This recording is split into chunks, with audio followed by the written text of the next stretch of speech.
In the short term, I believe the US wants bilateral relations with China to stabilize, perhaps even to improve the relationship a little bit. So there's every expectation that President Xi Jinping will meet President Biden in San Francisco because a lot of preparatory work has been done. Of course, they did have a good meeting in Bali a year ago, over 3 hours. But unfortunately, it was derailed or taken off course by the balloon incident. But the fact that the balloon incident could derail an agreement, a broad agreement, shows how fragile it was. I believe for this coming meeting, much more preparation has already been done. So even if there's a new balloon incident, I don't think it will be blown off course, because both sides have interacted with one another much more deeply now.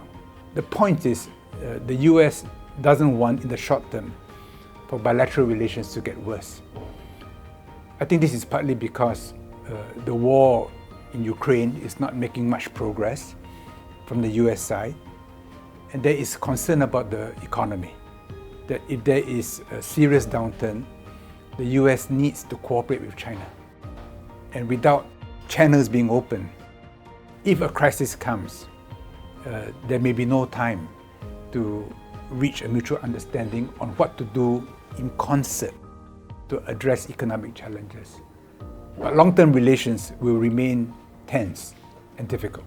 I believe this trial of strength between the US and China will continue for a while, because China will become the world's largest economy. The US feels that its dominance in the world is threatened by China. Not that China threatens the US, but China threatens US dominance in the world. And it's hard for the Americans to accept this. They even fear that China may want to replace or displace the US as number one in the world. Now, China has said repeatedly that it has no intention of replacing or displacing the US as number one in the world. But the US doesn't believe this.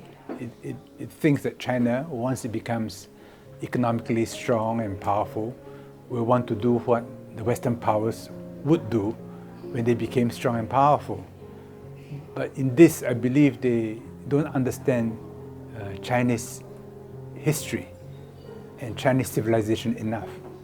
So there has to be a period of time where both sides test each other before a position crystallizes. So China must be prepared for a period of protracted struggle with the US. The world is becoming multipolar. The US resists it because it's used to being dominant and preeminent in the entire world.